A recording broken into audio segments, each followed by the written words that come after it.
Austin, Texas. What's poppin'? Happy Tuesday, February 7th. It's a beautiful day, even though it's gloomy, it's still beautiful. Super Bowl weekend. We got our boy Super Bowl Stu already in Arizona. We're going to get to him a little bit later for the Horn Big Game coverage brought to you by Texas Truck and Trailer, located in Leander, Crystal Falls Parkway, North Austin, and in North Austin, I-35 and Runtburg. Welcome to Chad and Zay. I know y'all. This ain't Chad Hastings. Oh, you're damn right. No.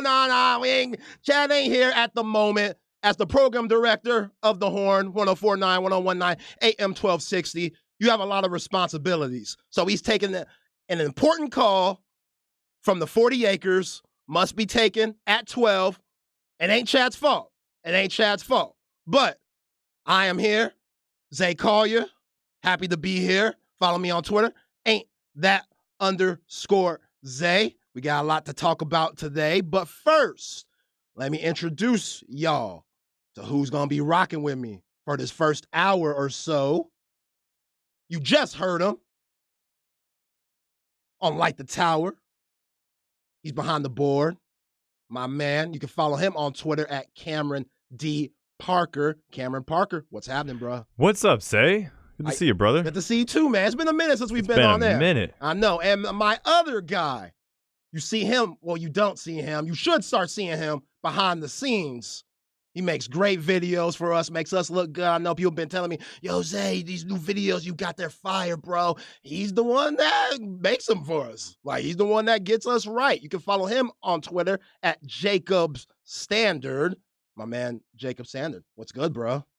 What's happening, Zay? How's it going, man? I'm good, man. I'm good. You know, fellas, I thought we'd be coming in here, which is a good day. I already said that, but, you know, there's a little good and bad for today. A little good news, bad news. Bad news, Horns lost last night. Yeah. Men's basketball, 88-80. Allen Fieldhouse, Kansas Jayhawks. We'll get to that. Good news is, though, y'all should both know, and people on these airways should know, I love a good flip. Oh, I love a good flip. Like, I was going crazy when Colton Vasek, the Westlake guy, said, you know what, Coach Venables, Norman, not for me. I got family down here. I'm going to stay home. And he flipped from Oklahoma to Texas. Anthony Hill said, you know what, Jimbo, can't do it. I'm not with y'all smoking weed in the locker room. I'm not with, you yelling at Nick Saban, the GOAT, and y'all doing that petty stuff that y'all been going through. I'm not with that and going 5-7 and then just being in College Station. Like, Jacob, you lived in College Station for a little bit. It's not a good place to be. That's Sorry. a creepy place. It's a creepy place. Yeah. Anthony Hill said, I can't do that. And flipped and came down here. And another one. What DJ Khaled always say with his annoying ass? Another one. Another flip today.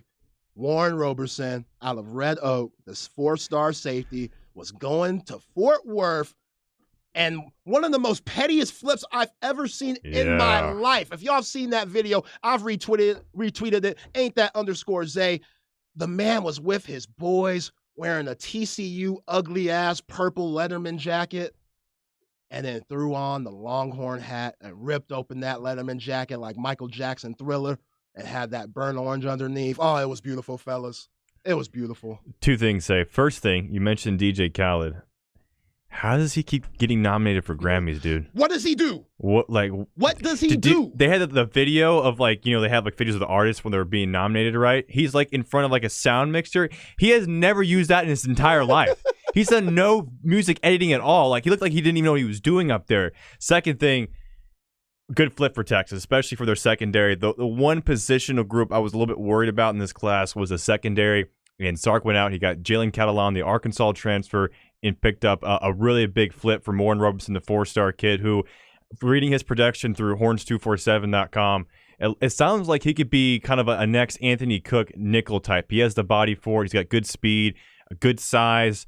He plays receiver too, so you know he has the hands. Most likely will project to be a defensive starter, but a good move for Sark and the defensive staff to pick up Warren Roberson, I think, going forward, because with Derek Williams, who a lot of people have compared Derek Williams to possibly the next Michael Huff, whoa. That's a big. I'm sorry, Mike Griffin. I think maybe Mike Griffin. Is it Griff or Huff? I mean, either way. I think it's Griff. Those first round picks. Two Jim Either Thorpe way, Award yeah. winners, right? So we were getting a little high with the comparisons, but I think even Griff said it on the National Signing Day special on LHN that Derek Williams can be a stud. So with him, I think Roberson projects to be definitely a starter by hopefully his sophomore year. And then if Catalan can stay healthy, the Texas secondary, which had some ups and downs throughout the season, could end up being a strength for Texas, considering they're going to lose a couple guys on that side of the ball. Yeah, you make that comparison, which I like, the Derek Williams comparison to Griff. Hopefully he's maybe more unselfish than Griff and will pay people what they owe if they make bets with him. Like Griff didn't pay me when I dunked the ball at Bowie High School circa 2006.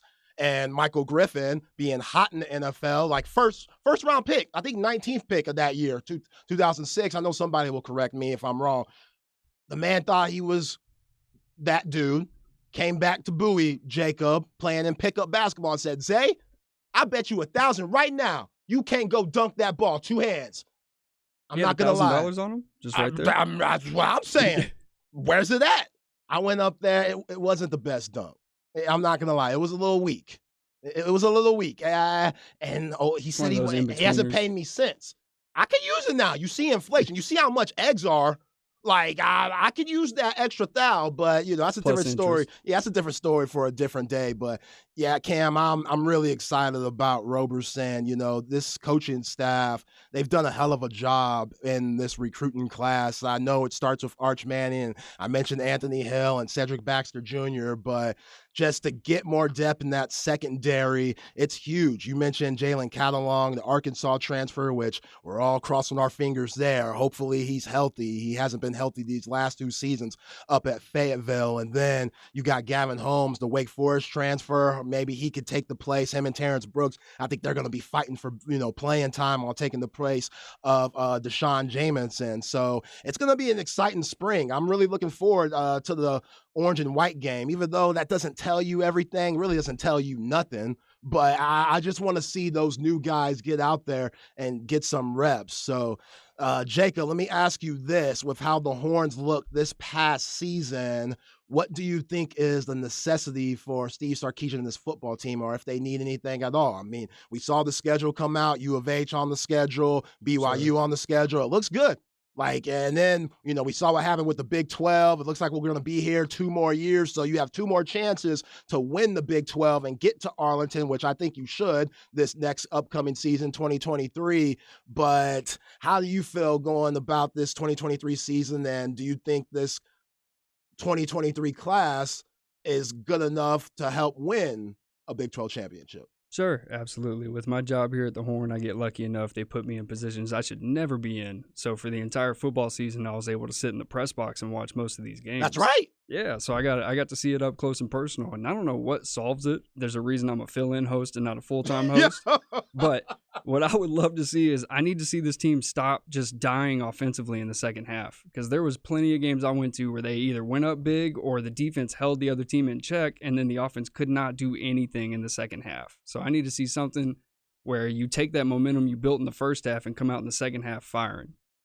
Thank you, CB. Mike Griffin was drafted 2007. And Jacob, yeah, I feel you, bro. Those second half woes, they were a huge problem this year. Like, there are multiple times this season where this team would put up 30-something points in that first half, and then the second half they'd put up like a 3 or a 6. And that's just...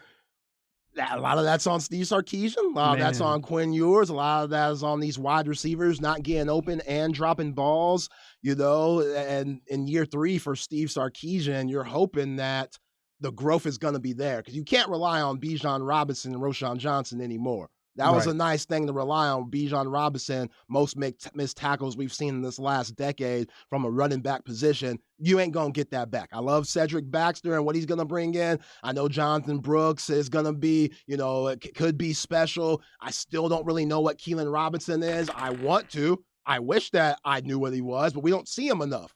Like we just don't. We see him on those gadget plays every once in a while, and Keelan Robinson might get 2 touches a game. The touches that he got in the Alamo Bowl, even though he started, they weren't beneficial to his game or the offense. So hopefully we can find something for him. But yeah, Cam, just those second half woes, that's going to have to improve this season if you want to get to Arlington. Bijan and Roschon Johnson were two guys that did a lot for the Texas offense when Sark was in a bind. They did a lot, right? A lot of quick fixes. I mean, how many times did Bijan and Roschon break tackles that they weren't supposed to break, right? Losses where it should have been probably 3rd and 11, turned the first down because of Bijan and Roschon's ability to break tackles. And now Sark does not have that to be able to rely on, right? So it's going to be up to Jonathan Brooks, Cedric Baxter Jr., and possibly Jaden Blue. But now the good news, I think, is that last year we saw how troubled the passing game was once Isaiah Nair went down and Quinn Ewers, he had his up and down as he develops through what was really his first year of football since his junior year of high school football at South Lake Carroll. Is now Nair's back. You bring in A.D. Mitchell from Georgia. You got Jonte Cook coming in, Ryan Niblett coming in, another year of development for Xavier Worthy, who can finally probably play the position that he needs to be playing, because he was out of at certain points throughout the year, he was playing out of position as the wideout, the deep threats that him and Ewers just didn't connect on. Hopefully that changed with Isaiah Nair out there. It opens up the playing field for Quinn Ewers. You get one more year of Jatavian Sanders coming in. And most importantly, the offensive line can finally get another spring, another summer to develop. Because at certain points, even as good as they were throughout the years, there was times where Sark had to bring in an extra tight end in the block, and Andre Kerrick to come in as kind of that H-back tight end blocker spot, because he didn't trust his offensive line to keep Ewers from getting destroyed. And so when you have just two wideouts running two routes, it's easier to crack down on, especially when Ewers only had chemistry with X, right? He was going to throw to Xavier Worthy, and I'm sure a lot of defensive coordinators throughout the entire year was just like, hey, he's going to zone in on Xavier Worthy, and a lot of times it's going to be inaccurate. Just make sure you don't tackle Worthy and draw a defensive pass interference. Yeah, I completely agree. And I'm so hesitant on throwing Isaiah Nair in there when we have these talks. ACL injury, everybody comes back different. And I know with modern medicine, Troy O'Meary. Yeah, Troy O'Meary, I don't want that to happen. I hope Troy O'Meary does well when he's in Phoenix playing for Arizona State. But for Isaiah Nair to come back, and hopefully he comes back and be at 100%, but to put stuff on his shoulders, like just having that addition to A.D. Mitchell, that's huge. And Jay Witt, someone reminded me of the Specs text line. You get another year of Jay Witt too, who had his most healthy year since being on the 40 acres, which is a positive sign, and hopefully he continues that health next year, because Texas is going to definitely need his leadership in the locker room, and most definitely is going to need his experience and his playmaking on the football field. Yeah, he didn't even get the ball enough. No. Like, he didn't get the ball, damn enough. No, that's one that a sticks serious out to me issue. is the Oklahoma State game. We got to travel to that one and go see that one in person, and the entire second half. What did we go into the half with the lead at, like 35-14? I think it was just either 14 points. I don't remember exactly. Either way. What I remember mostly about that game is the 30 incompletions and the 15-0 penalties. Right, exactly. And so every time we knew he was throwing to X. He was going to go deep to X, double coverage, doesn't matter. Jay Witt's running crossing routes underneath, wide open, pick up the first down, keep the drive moving. It was 31-24 at halftime. Yeah, exactly. Yeah, so they didn't do enough of those underneath stuff. Like, that's what Steve Sarkisian made a lot of his money on. Yes, Henry Ruggs and Devontae Smith and, Jalen Waddle and all those guys could go deep, but those guys were big-time yards after catch guys. And it made life easy for Tua and Mac Jones, well, especially with all the talent that they got around those guys. You taled about the offensive line, Cam. They didn't have those problems at Bama. Tua and Mac were never worried about getting their face smashed in on the turf. Yeah. Well, like Quinn Ewers and Sam and everyone else. Yeah. Yeah, Tua couldn't fall. No. Like, that was on him. We know how he falls. Like, yeah, we sure do. 3 concussions that we saw this year. I mean, that's just brutal. And the Dolphins, they got a problem on their hands for sure. But, yeah, I think – to what you're saying, Cam, on not trusting the offensive line, Sark had a lot of PTSD when Quinn went out against Alabama at home this year.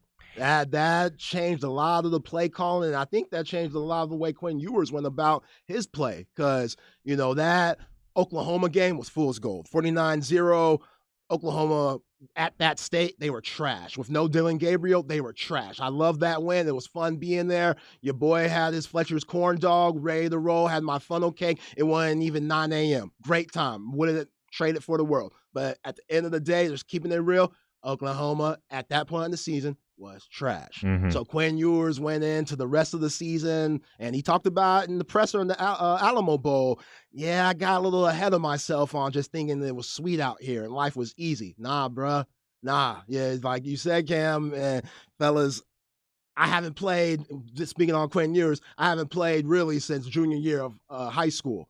Like going to Ohio State, that was cool and all. And yeah, I did learn a lot of things, but man, and again, Steve Sarkisian did not put him in situations that he should have. Yeah. Being the freshman quarterback, I know Quinn Ewers can make all the throws. That's the biggest thing about him. Can make all the throws, makes it look easy, beautiful arm. But hey, Trevor Lawrence, he had his struggles in the NFL this year. Remember how big everybody's been talking about him? Like, he still has things to learn. Yeah, he got in the Pro Bowl and all, but that's because Josh Allen, Patrick Mahomes, and Joe Burrow said, we ain't going. He also had Urban Meyer holding him back. So, yeah, that's true. I mean, that's like, what, -5 years of development when Urban Meyer is your head coach? Yeah, Urban Meyer was worried about that. And the best part, Zay, Jacksonville ass off the field, too. He's not taking the plane back. You can remind Chad this, is that the passing game coordinator under Urban Meyer was Brian Schottenheimer, who will be the new Dallas Cowboys offensive coordinator next year. Now, hopefully, I don't know if it's hopeful or not, but Mike McCarthy's calling the plays, so expect a lot of slants and flats out of the Cowboys offense. But going back to your point about Quinn Ewers, it felt like Sark had his had one hand tied behind his back the entire season with play calling, and I always hear this point. I think Trent Dilfer made it on the Ryan Russillo podcast, and it's stuck with Trent Dilfer. Yo, man, be careful when we're speaking about Trent Dilfer. You see what he just said recently? Did we see what his Brady and Rodgers? Trent, come on, dog. Come on, bro. Like, easy?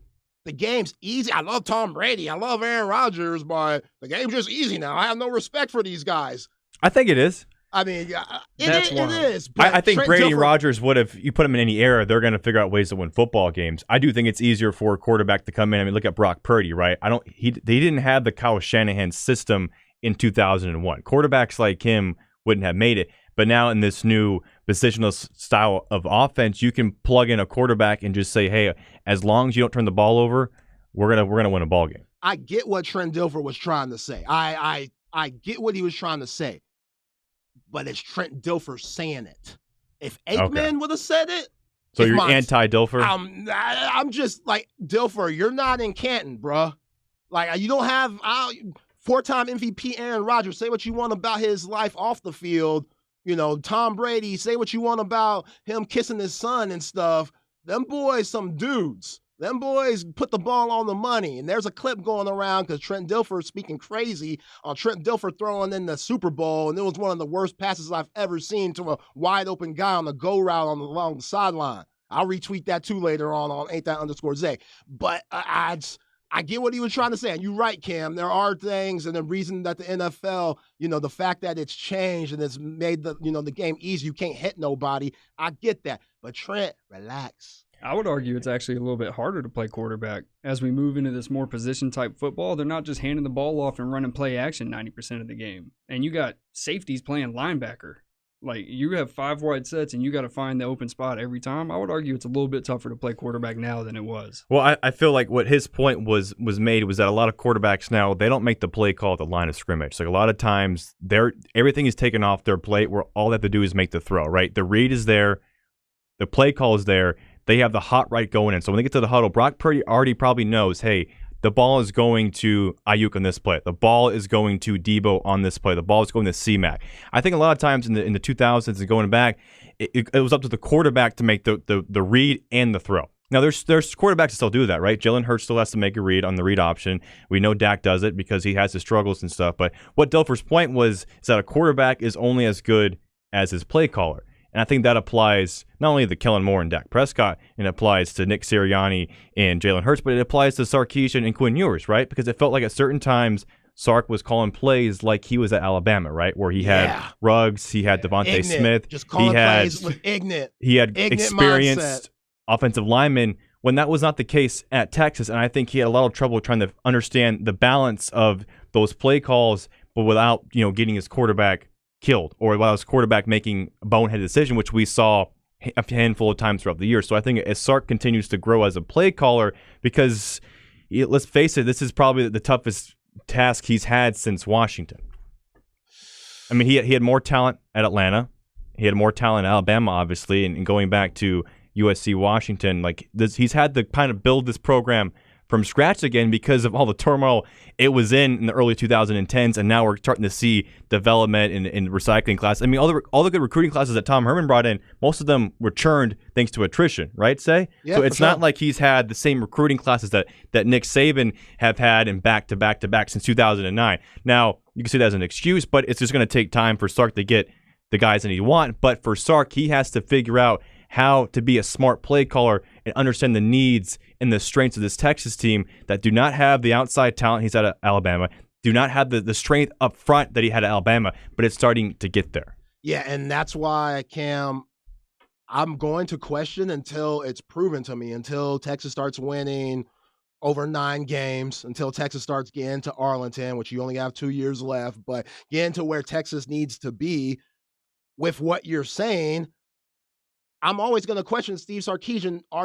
Do you have too much responsibility as a head coach to go out there and worry about the offensive line, the defense, the secondary, the coaches? Oh, also, you being at the University of Texas, which Mac Brown did this better than anyone, understanding the boosters in this new age of NIL. Head coach and a CEO. Yeah, so who knows if Mac would have been able to do that with NIL back then. That's who knows. Even as good as Mac Brown was on and off the field, who knows if he would be able to be that CEO in this modern age. We're seeing it at North Carolina, and he's over here bitching about their schedule and having to play like North Carolina State and Clemson in the same year. Like he's bitching it's ACC, about. Bro. That's what I'm saying. That's why I say, like, Mac, come on, dog. You lose some of your edge. Let's not lose it.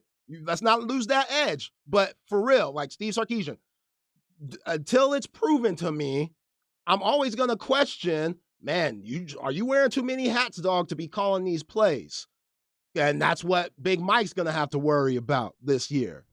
Like, and Mike is already on the hot seat. Talk about Dak being on the hot seat. Mike, you on the hot seat now. Because Schottenheimer ain't going to get that. Why? You ain't calling the plays. He cool. Kellen Moore, they said, you could be this. Kellen Moore said, I got more pride, bro. I'm going to go hang out with Brandon Staley in L.A. and be on the beach and not worry about that crazy weather that y'all got last week up there in North Texas. The good news is that if McCarthy fails as a play caller, he's gone. It means Dallas Cowboys will have a brand new head coach in 2024. The bad news is that Mike McCarthy is calling plays for a full year. Because, I know he won the Super Bowl with Aaron Rodgers, and Rodgers has had his issues with coaches. That's been well documented. But still, the Green Bay Packers did not have real sustained playoff success after they beat Pittsburgh. Now, remember during his job interview with Jerry when he spent the night, Zay, he said he spent the entire year studying RPO in all the NFL offenses. So, maybe it's rubbed off on him. I don't know, but the bright side, the glass half full side of me as a Cowboy fan is that at least we're only going to get one more year of Mike McCarthy, and if it works out and he excels, because it's going to take at least an appearance in the NFC Championship game to keep Mike McCarthy on staff. But my guess is 2024, Dan Quinn will be the head coach, and Dallas will be looking for a new offensive coordinator. Okay. Wow. How about this? Do you think Jerry Jones was making breakfast in his underwear when Big Mike spent the night? Why'd you say that's an image I don't want to. Why'd you say like? I hope it's because breakfast sounds good, and I know you were just doing the show. I don't know what You're Jerry's hungry. cooking up at his house. I'm sure he's got a good kitchen staff cooked up for him. But that sounds like the worst slumber party of all time. Mark McCarthy, and Jerry Jones. Were they just watching reruns of Bonanza on TV? That sounds awful. Before we get to break, Jacob, let me ask you this: how do you feel about Big Mike calling plays now? I'm okay with it. I think it actually benefits Dak. I think Kellen, he was a little too advanced for Dak, and I agree with Cameron's point about, your quarterback's only as good as the person calling plays for him. I think this could help Dak because it's going to dumb it down a little bit. It's going to move it more to an old school style of offense where they run the ball first, lead with the run, and then play action, hit them deep across the middle, stuff like that. Yeah. I think we'll see less 5 wide all curls, but Yeah, it's gonna be interesting, but I appreciate you fellas. I know Chad Hasty is out of that phone call that he was in or on the 40 acres, but Cameron D. Parker, follow him on Twitter. Jacob Standard, follow him on Twitter also. Fellas, good looking out, man. Cheers, Say. yeah, appreciate it. I'm just glad I didn't hit the censor. Absolutely. When we get back, we're going to talk Texas basketball and that loss last night against the Kansas Jayhawks at Fog Allen Field House. This is Chad and Zay. I am Zay Collier. This is The Horn, 1049, 1019, AM 1260. We'll be back.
Oh, there we go.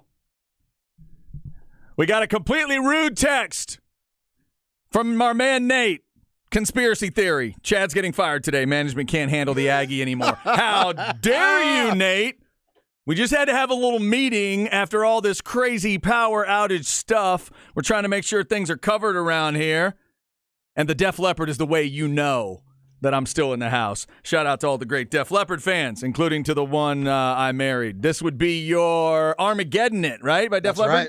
Yeah, come on, Steve. Get it. I'm Chad Hastings, Isaiah Collier alongside. Thanks to Zay and the crew for handling that first segment. Zay, how we doing today? I'm good, man. How you doing? Good, good. You ready for the high school game tonight? We're going to preview it a little later on, but I am. you got a big one tonight. Big, huge. That's at Westlake or at Buda? At Westlake. At Westlake. Okay, so Yeah. Westlake hosting Buda Johnson. We'll get Zay's thoughts on that in the 1 o'clock hour. We may need to rearrange a couple things because our man Super Bowl Stu is trying to set us up with Sam Monson of PFF. That's right, Pro Football Focus. We're going to get nerdy on the Super Bowl with Sam. Can't wait for that. We were trying for that at 1 o'clock, but it may need to be more like 1:30 because Sam is in high demand there on Radio Row. So we're going to be flexible with their schedule. So we may take the flex and put it a little bit towards the top of the hour, and we may talk to Sam Monson at about 1:30. Just listen to the whole 1 o'clock hour. You'll be fine. Coming up in the crap bag, I want to talk some Grammys, but right now we need to talk Longhorn basketball. I know the guys got into some football earlier. Congrats to Longhorn football fans. I still love, as a born and raised Waxahachie, I love that a Red Oak kid was a big focus for Texas folks. It shows you how that area has blown up. That area, not just north of Dallas, but the areas south of Dallas have really blown up with talent, Zay. So that's very, very cool. Warren Roberson, and he is signed now. Remember, we always try to make the distinction between a commit and a signee. That's the difference here. He was a TCU commit, but he is now a Texas signee because he signed the national letter of intent today. Yeah, Jacob, Cam, and I, we briefly talked about his signing video. Have you seen that yet? I've not seen it. Oh, for someone who loves a good signing video, Did he do a good job? it's one of the best ones I've ever seen. Nice. The man had on a TCU Letterman jacket, Oh. and he had his boys around him, He swerved it at the end. and he swerved it at the end. Well done. Well done. It was beautiful. Well done. Yeah. All right, so Warren Roberson, the 25th member of that 23 group for Texas. We'll definitely talk football today, but to the basketball court, Texas goes to Allen Fieldhouse last night, and they couldn't quite get out of church without having to pay some extra fees, Zay. 88-80 was the final. Give me your thoughts on this game. Yet another game where we see Texas fall down double digits and have to fight and claw and scratch. It's just a tough thing to do at Allen Fieldhouse. Yeah, I'm not liking that pattern. You know, it's cool. Like we talked about it yesterday. We love that they have heart, love that they have passion. I love Coach Terry's adjustments, which he did a good job of making those adjustments again in the second half. But you can't keep getting down these double-digit games and trying to come back because it's not going to happen every time, especially like you said, Chad, at Allen Fieldhouse. And you're going to tell me Jalen Wilson's only going to have 2 points. Oh. I'm like, oh, we're going to win by 20. Right? We going to win by 20. And Carr's going to have 29. Yeah, Marcus Carr going to have 29. Oh, my God. Timmy Allen going to have 18. Life's going to be good. What wouldn't you bet that Texas would win that game if I just told you those two things? 29 for Carr, 2 for Wilson. Bet everything you've got. It was like, Chad, Coach Terry had a big-ass billboard that just said, stop Jalen Wilson. And then somebody asked, but Coach, what about the other guys? And Coach Terry was like, what other guys? That's what it felt like. Yeah. That's what it felt like. And the back against your wall mentality that Coach Self had and gave his team last night. Like he said it in this press conference, if you go down like 4-5 games in this conference with 7 left, you're probably not going to win a Big 12 title. And his team, they knew that after that embarrassing loss at Hilton Coliseum against Iowa State. They came back 2 nights later and they played like it. They played very desperate. And I've been saying, you know, for the last few weeks with Kansas basketball, everything starts with DeJuan Harris. Everything.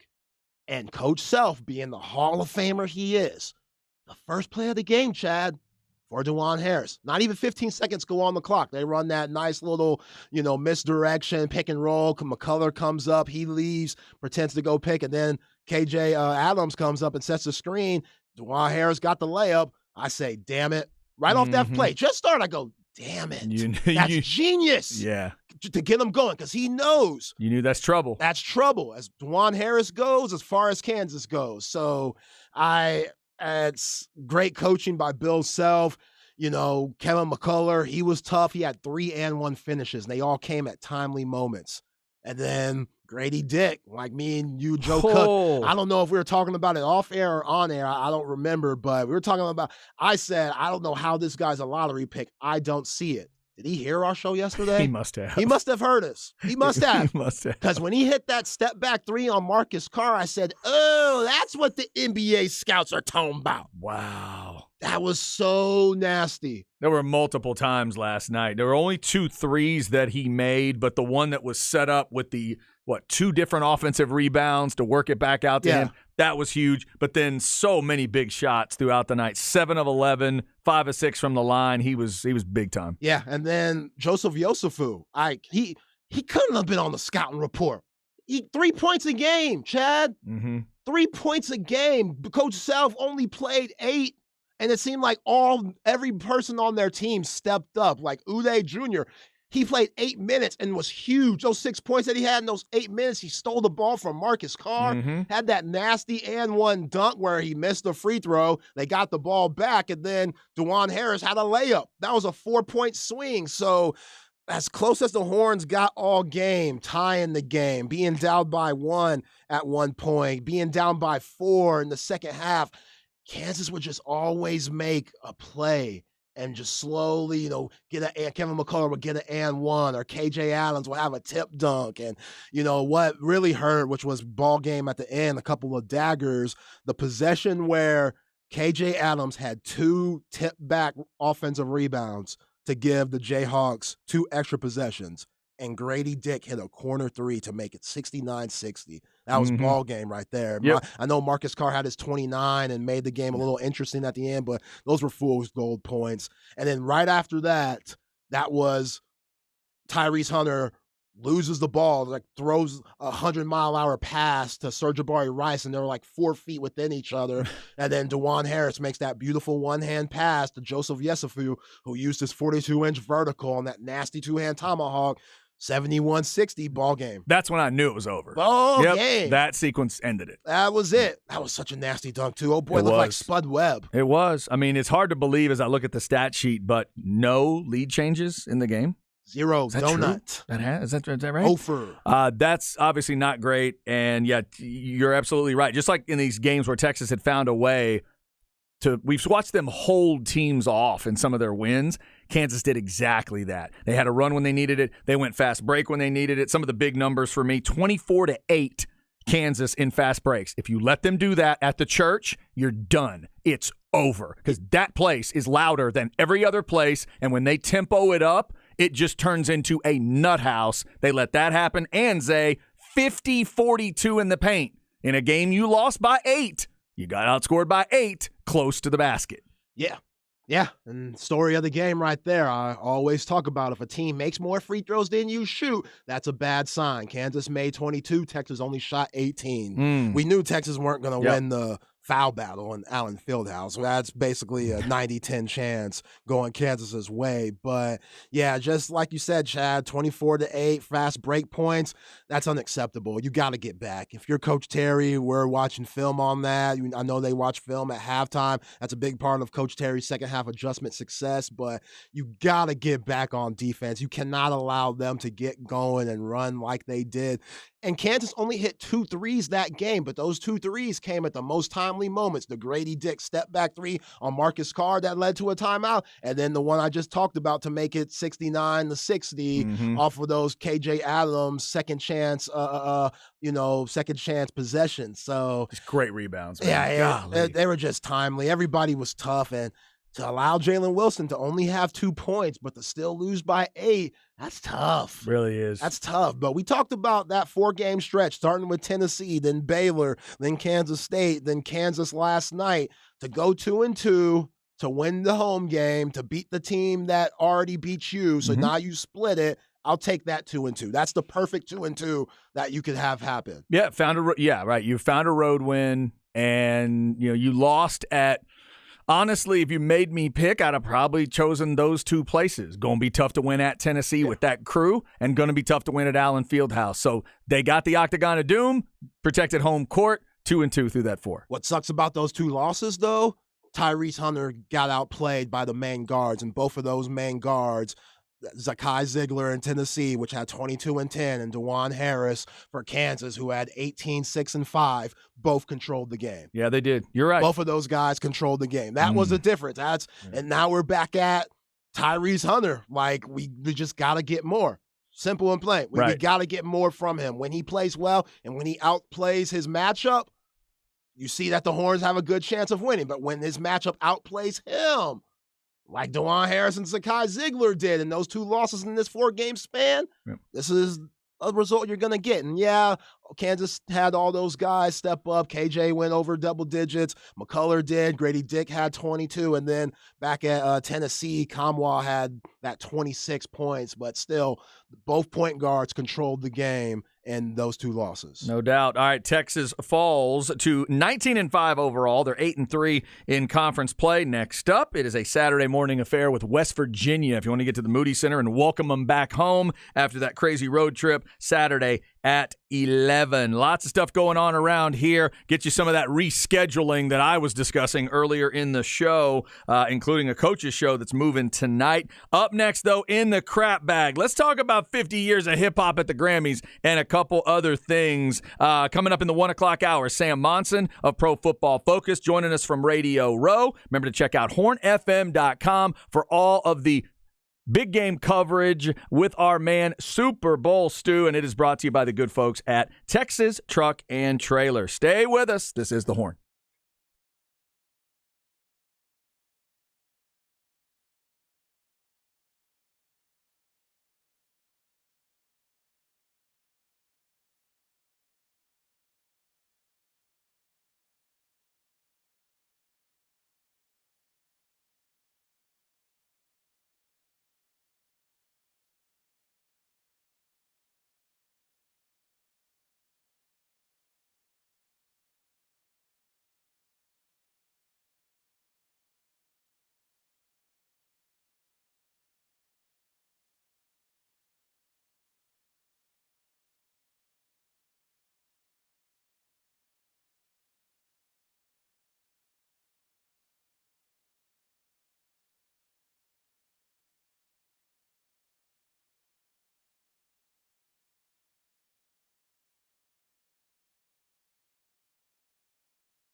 All right. Rolling through a little Tuesday here. I really don't know for sure. I'm probably going to know. Your wife would not like that. Yeah, I'm going to know the name when you say it, probably. I'll go Linda Ronstadt? No. Babs. Oh, see, it's you, and I should have known. I should have known. Every once in a while, you're like one of those pitchers that has like 5 pitches, that can throw 5 pitches but only throws 4 in every game. But you got that one pitch you'll save for just a certain moment. It's like, oh no, he threw the slurvy slider. Like, what do you mean he threw the slurvy? Oh yeah, it's crazy. It moves 6 times, never throws it. But when he throws it, you never hit it. Yeah. That's what you do with Barbra Streisand. Well done. Well done, Barbra Streisand and Def Leppard, who need to go on tour together.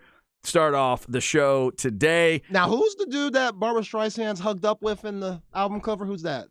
Well, the guy she's been with in real life, that's James Brolin. But is this on the original, like A Star Is Born? Is that what you're saying? Like that It says Guilty, which that's what the song's Oh, called. Guilty. Okay, see, I don't know enough about her discography, her filmography, so I'm not sure. Okay. There's no telling. It's Barbra Streisand. Yeah, 'cause somebody said that's Baby making music, and the way she's cuffed up with old boy, It is, man. you can feel it. Yeah. You can feel the love. You can feel the vibe that Barbara was in when she made the song. You can feel that love.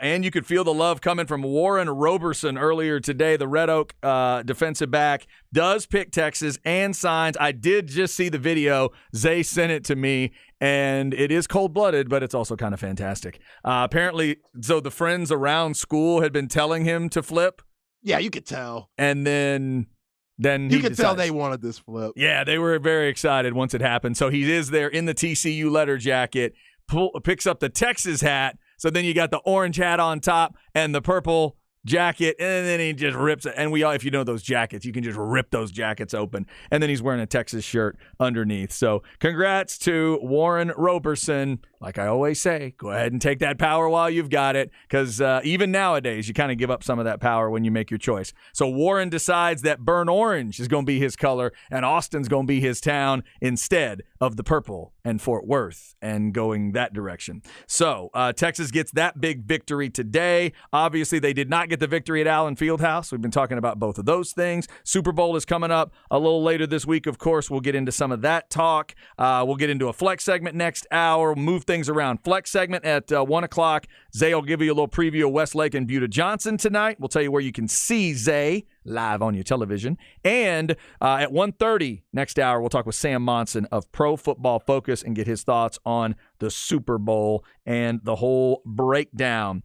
Before we get into the crap bag, a quick reminder. Tonight, Vic Schaefer and Longhorn Weekly special edition was going to air on 105.3 The Bat, but they're still working on the signal of The Bat, so it's going to be right here on the Horn for you. 6:30 tonight, Vic Schaefer and Longhorn Weekly. They, the Texas women's team, also in first place in the Big 12, just like the men were going into last night. So, and now that would be a tie situation with, we got one other team tied. Say, do I have that right? Or is Texas still technically in first place? Texas is still in first place, but Iowa State, they have a chance to be tied for first when they play on Wednesday. They play West Virginia. That's what it is. Okay, I knew if Texas lost, there'd be some opportunity. There it is. Yeah, Iowa State would be 8-3 and tied with Texas. So Longhorns no worse than a tie as they go through the week for first place there. By the way, Chad, that brother or the dude in the picture with Babs, Yeah. Barry Gibb from the Bee Gees. Oh, that guy. Okay. Yeah. Hey, and that time frame, he was a big dog now. He was a big dog back then. Barry Gibb. Come on now. The only surviving BG, I think. Oh, man. I think Barry's the only one that's left. I think that's right. I have to double check that one. All right. Let's get you a crap bag here. We'll keep talking a little bit of music today. Chad's crap bag. Crap bag. If you need an easy way to remember it, just think of a bag of crap. All right. Brought to you by AV Consultations, 255-8678. Or go to avconsultations.com. I said we needed to talk a little bit more Grammys and specifically about that 50 years of hip-hop montage that they did, LL Cool J and all kinds of different performers up on that stage. As a 48-year-old music fan, I was in awe of what I was seeing because there was a time at the Grammys where the folks that loved rap got no attention. None. First off, they had no award. And then there were those years where you'd say, oh, they presented a rap award this year. Oh, did they? I watched. I didn't see it. Yeah, no, not on TV. They didn't put it there. They put it somewhere else. Two of my favorite forms of anger-fueled music are rap and metal. And I was more of a metal guy growing up, but I certainly appreciated rap. I tried to get into some of it here and there and appreciate what it was. But both of them would kind of get dissed at the Grammys. You'd maybe get like one metal award, but sometimes it was off the broadcast. There was the famous thing where Jethro Tull won a metal award, showing us that the Grammys didn't know what metal was, and Metallica fans were upset. All those kind of things. But then Sunday night, I watched this 50 years of rap/hip-hop montage, and I realized, oh my God, this form of music has crossed over and gotten its claws into popular music in a way that the Grammys never thought it would happen. Ever, Zay. They did not think it was possible, but it has happened. So congrats to all you rap fans, all you hip-hop fans. I know in a way having the Grammys acknowledge you sometimes can mean bad news. You could make that argument. But when the Grammys recognize you, what it means is you have crossed over and you have transcended a little bit. The Grammys right now feels like there's a lot of pop going on, but everything else really does have a connection to rap or hip-hop. For me and all the metalheads out there, there was an award at the Grammys this year where Ozzy, Elvis Costello, and Machine Gun Kelly were all up for the same award. You want to talk about the Grammys being confused. Best rock performance went to Brandi Carlile. Now, is that album kind of a rock album? Yeah, I guess. But it didn't quite feel right on brand. And then the best metal performance, I love him to death, but Ozzy won it. That kind of tells you that there may not be as many new artists out there pushing that genre that the Grammys would actually care about. But when you look at the rap and hip-hop world, it's incredible what's going on there. So shout out to all you rap fans. I hope you watch the Grammys. If you're my age, around my age, even Zay's in his 30s, if you got a chance to see it, I hope you took pride in that. Because there was a day when the Grammys wanted nothing to do with the world of rap. Sunday night, not only did they have that whole montage, but we all sat there and watched Beyonce become the single greatest Grammy winner ever. Incredible. Is Beyonce rap? Nope. Is she hip-hop? Kinda. She won her awards on Sunday for dance/electronic music. Did you catch that? I did not. She was in those categories. That's how wide-reaching rap and hip-hop have become. Her two categories, I think, were like electronic/dance music. That makes sense. Her last album was like that. A little more electric techno. Yeah, a little more dance-oriented. EDM type vibe. A little more of that, showing that she is, grabbing on to some of the more the kind of the modern sounds and everything. Sure. So a really interesting, watching of the Grammys. You do have to remember there are plenty of wild, bad, crazy, what is the Grammy thinking stories. My favorite Grammy fact of all time. This is true. The day Jimi Hendrix died, he had not won a Grammy. Y'all realize that, right? 20 years after he died, they gave him a Lifetime Achievement Award. So I'm just saying, for the longest time, The Who had never won a Grammy, ever. Like, not one. So let's not pretend like the Grammys can't make mistakes and be weird about stuff. But boy, have they come all the way back around on the rap genre. It was fun to see. And Zay, maybe the most impressive thing of that night for me, of all the guys, the men and women they had on that stage, was Busta Rhymes. Really? That was incredible. I am fascinated by rap anyway. But I'm really fascinated by the guys who can go fast, really fast. And he got up there in the car, and I'll admit it, when I saw him, I'm like, I know who that is, but I don't know who that is. And my wife looks it up. She's like, that's Busta Rhymes. That's who it is. Because my wife looks it up. Because, dude, he had my hair.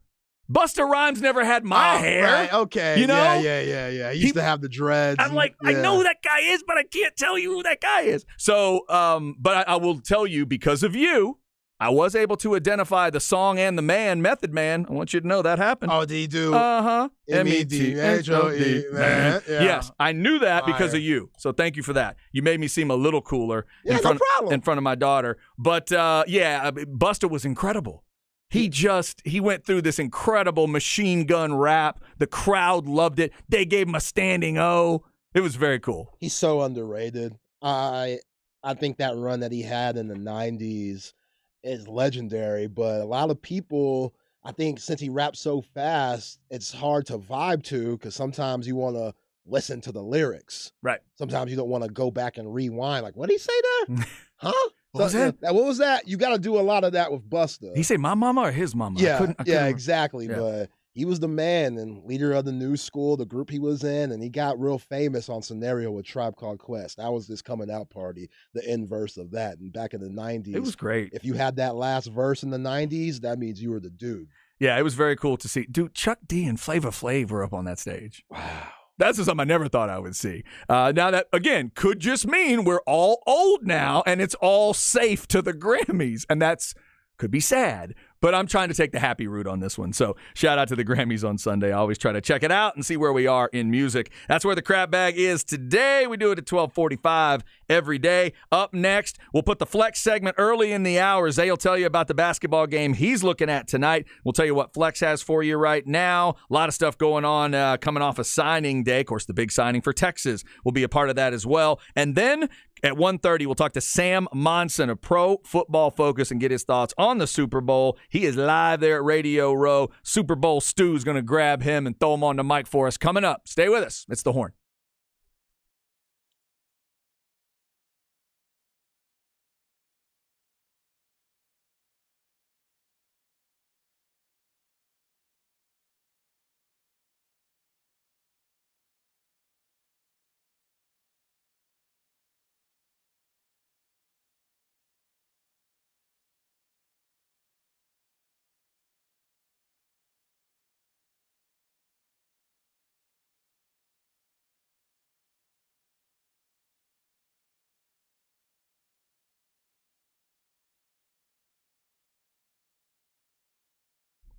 All right, this is Chad talking sinus and snoring specialist. How you breathing? Getting ready for the Super Bowl. Dr. Slaughter and his crew can make sure you breathe a lot better, sleep a lot better, feel a lot better. They can get rid of your allergies for good. You got bad sinuses, sinus headaches, sinus infections. They can get rid of that stuff too. Don't let it get worse. If you're into your late 40s like I am, or maybe 50s, 60s, or beyond, you don't want that to continue to get worse because you're just going to affect your sleep and it could affect other things. I had moderate obstructed sleep apnea, but they were able to deal with that. They did get rid of my allergies for good, and I sleep so much better. Call and set up an appointment today. Find out what they can do for you. 512-601-0303 or go to sinussnoringent.com. It's sinus and snoring specialists. Feel clear, rested, and healthy.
All right, let's go hour number 2 on a Tuesday. Who you got in Super Bowl 57? We work our way towards that.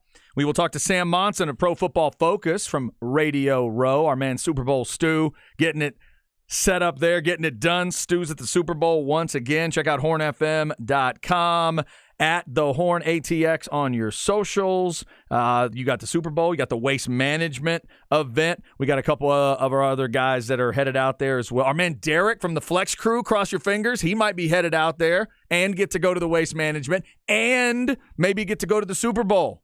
How about that? Okay. That's kind of what happens when you got a family member in the ticket business. I'll let y'all figure that one out on your own, but that's what can happen sometimes. We hope they are able to get there. It is truly a unique experience. And I told Derek today, if they stay for the game, it's a really unique experience because everybody we talk to, Zay, that covers the game, 98% of them leave like Friday or Saturday. So Brandon Lang, he's going to join us on Thursday. He's getting out. He's not staying for that game. Most people that cover it, they'll go all the way through Radio Row. They'll wrap it all up on Friday, and they will get out of town. So actually going to the game, that's a little bit unique in this day and age, especially when it comes to kind of a media side of it. Yeah, most people got rent to pay and other responsibilities, and sometimes that game on Sunday, that's only about 5 hours. Yeah. Might not be worth it. I'm just going to tell you the truth now and pull the curtain back a little bit. It's just too damn expensive for the station to take shows there. Oh, I'm with you. But Stu calls up and goes, hey, I'm going to go again. I'm going to go, okay. If you can set us up some interviews, let me know. Oh, Stu's so clutch for that. Yeah, no, that's how it works. So we'll get Sam on here in a little bit. We got big stories Longhorn-wise today, of course. You got Texas losing to Kansas at Allen Fieldhouse, 88-80. We've been getting people's thoughts on that. Also, Texas gets the big recruiting flip they were looking for. Man, it has just been the flip class for Texas. A flip from A&M, a flip from Oklahoma, now a flip from TCU. That's what I'm talking about. Nice little group you're putting together there, Zay. It is. And with TCU's success, I mean, they're not really a rival, but football-wise, about as close as you're going to get with them going to the Big 12 championship and them going to the national championship. They are a little bit of a rival, especially when it comes to recruiting. So having Warren Roberson make that flip out of Red Oak, big time. Yeah, I mean, flat out, the one thing you can say for sure, I mean, TCU's just playing better ball right now. Yeah. Are they more talented? Probably not. If you want to make those scores and put all the stars together. But are they playing better football? Do they have a better football culture right now? Yes, they do. So that is a nice little win for Texas, getting the kid out of Red Oak. Shout out to those Red Oak Hawks. I haven't said that yet. They are the Red Oak Hawks, by the way. And they did used to be in our they were, by the way, they were in our district because I know we played them in tennis and stuff all the time. They were there. Okay. They were right there. They were just a little – we were just glad to have something smaller than Waxahachie to talk about. Right. Like, because Ennis and Waxahachie were the big rivals. And y'all must have whooped their ass on the reg because when I asked you this yesterday, you're like, nah, they ain't even on our level. Well, so if you don't remember. Back then, they definitely were not. Football and some of the other sports. We handled them in tennis, too. I don't think Red Oak ever got us on the tennis court. I think we were fine. How far did y'all go in tennis? We weren't terrific. One year we won second in the district for the whole team, and then I won district doubles 2 years in a row. Nice. Yeah. Were you first team all district team? Do they have that? Ooh, I don't know if they did that in tennis. They probably did. Yeah, they probably didn't. I'd like to think yes. But I have no clue. But yeah, we went back to back in district and then went to regionals and realized, oh, okay, well, we're just good at the district level. Yeah. Good luck to y'all at state. we face some teams at regionals now. We'd go up to Denton, get to hang out at North Texas, and just get smoked on the court and have to shake hands and say, hey, good luck in Austin. Did you rock the headband like Agassi did when he had his mullet? Nah, no headband. I couldn't do a headband, couldn't do a hat. I just let the thick hair and mullet protect me. Why couldn't you do the hat? It just bugged me. But there was enough trouble with Like, didn't you have the Agassi kicks, though? I had the Agassi kicks, but I couldn't do the Agassi headband or any hats or anything because there was enough going on with my serve where I didn't need any other distractions. Yeah, there we go. Okay. We had issues on issues. I respect that. Back in those days. All right, so let's get you a flex segment here since we're talking to Sam Monson of Pro Football Focus a little later on. Zay's got a basketball game to call tonight. We'll hit that right here. Let's go. Flex ATX for the best high school sports coverage. Listen to the Horn and go to FLXATX.com. Flex 30 is brought to you by Brain Vault. Brain Vault is a revolutionary and patented mouthguard that has been proven to help reduce the risk of concussion. Visit BrainVault.com and join the movement. All righty. We've had a couple situations where we had the game Zay is doing and the Texas game on the same night. Thank goodness. We don't have that again. We had a nice big Monday for Texas. Obviously, they didn't get that done. But now, Zay, everybody can focus in on your game tonight with Westlake and Buda Johnson right over here at the Westlake Gym. Have you been in the Westlake Gym before? Do they let you in there? Yeah. I mean, they shouldn't because back in 2008, I gave them a nice 20-piece and pulled kind of a Coach Terry Horns comeback. We were down by 15, and I hit like 3 straight threes. One of the highlights of my moment. Not that you remember? High school. Yeah, I don't remember too much from it, but, they shouldn't let me back in. Okay. But on the real, it's going to be a fun one tonight. Both teams are fighting for that number 1 spot. I know Westlake and Lake Travis are sitting at number 2. Buda Johnson only has 1 loss, while those other 2 teams have 2 losses. Westlake played last night against my Dogs, and they won, unfortunately. Okay. But they got another one tonight against Johnson, and we'll see. Buda Johnson playing last week, and with all this rescheduling, with the weather and whatnot, will that affect a team like Westlake who played last night? As good as Westlake is, you're playing against the number 1 team in the district, 26-6A at the moment, and Buda Johnson, they got a squad. They're young, but they're very talented. Jackson Vandergaard, number 4, he was first-team All-District as a sophomore last year. Probably be first-team All-District this year. He could really go. Great ball handling. Not the quickest guy, but he will light it up. And then their bigs are very versatile, very athletic. Quentin Hairston, number 35.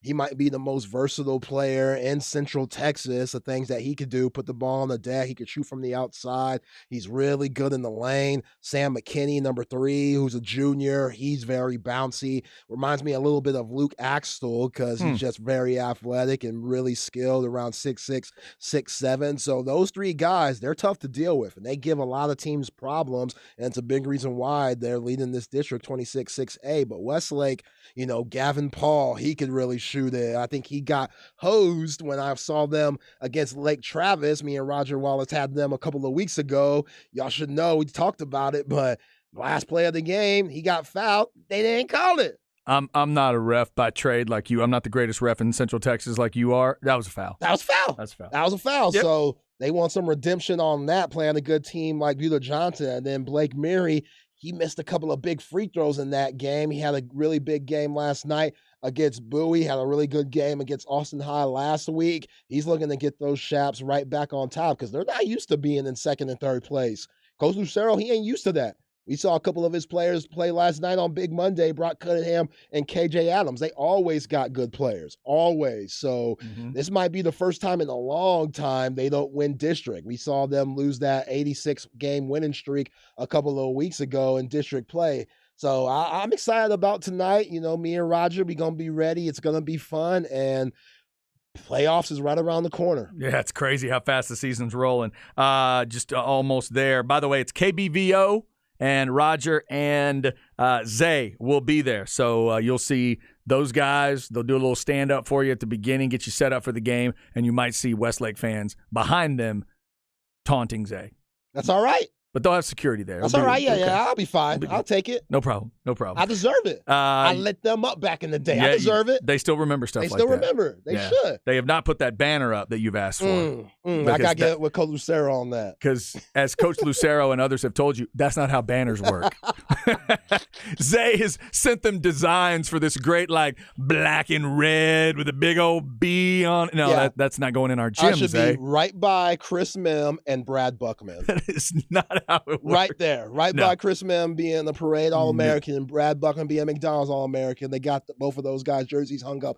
I should be right there with what I used to do to the chaparrals back in my day. Oh, it's fantastic. Also, here in the Flex segment, let's get you a quick Flex detail of the week. The Wednesday night Flex show is not going to be happening at 7 o'clock tomorrow night. We're going to need to move that this week because we are moving things around with the signal issues we've had thanks to, all the weather stuff and falling branches and all the things and the damage that's been done. We're trying to make sure we can clear all the UT stuff and get the games where they need to be. So the Texas women's game tomorrow night is going to be right here on the Horn. So Wednesday night Flex, we don't want to push it too late into the night because obviously we've got high school athletes as guests and there's a high school discussion and we want everybody to be able to enjoy that. So right now we're looking at possibly Thursday at 8. So put that in your brain right now in pencil. Thursday at 8 for the Flex show. Wednesday night Flex maybe moving to Thursday this week right after Longhorn Weekly with Coach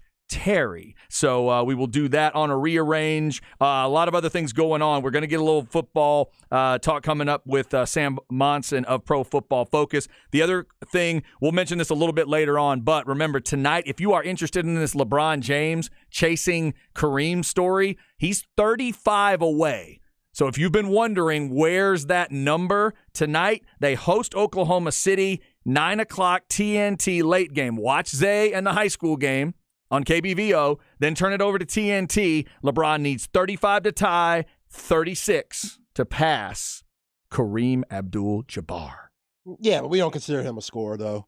He's not a scorer, even though he's averaged 27 a game for 20 straight years, but whatever. I think it's crazy. About to break the record for Kareem, but whatever. We need to talk about this later on. It's amazing to me that these are the two guys on top of the list. If you really sit back and look at who they are on the floor, what is required for them to score on the floor, all that kind of stuff, it's wild that they're at the top. It's wild that it's these two guys. As much as LeBron can share and do everything you need him to do, but as much as Kareem needed others to help him.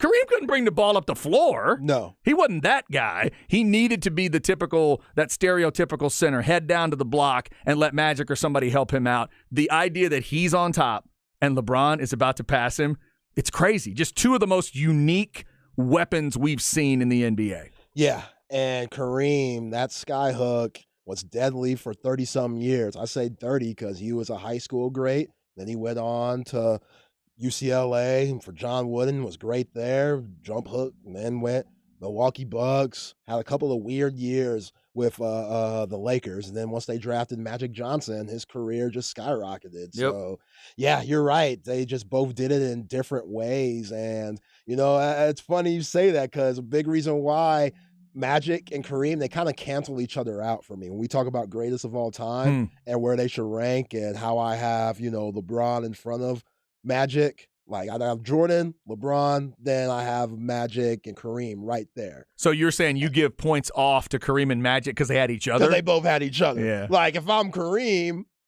okay, I have the greatest passer of all time, arguably the greatest passer of all time, diming me up, which is why I'm scoring so easily. If I have Magic on that side, I got Kareem throwing up the skyhook. That's 6 assists, easy, just feeding the post. Me and you get 6 assists. Right. I throw it to Kareem. He throws the skyhook up before, doesn't even have to take a dribble. That's an assist. So my numbers are affected. Oh, your numbers are easily affected How playing great he is. Yep. Kareem Abdul-Jabbar. So both of those guys cancel each other out, but yeah, they're amazing, and that's why those 80s Lakers teams were legendary. Yeah, but I could still make the argument, because sometimes when you go down that road, in a way, you're saying anybody could have been those guys. But when you talk about how unique Magic's passing was and how unique the skyhook was, that's where you got to give them their specific love. Oh, yeah. Right? If I'm making Kurt Rambis a threat, then you're special, like Magic.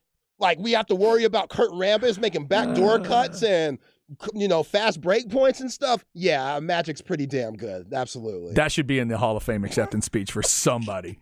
Dude, we made Rambis a threat. Mic drop. That's all I'm saying.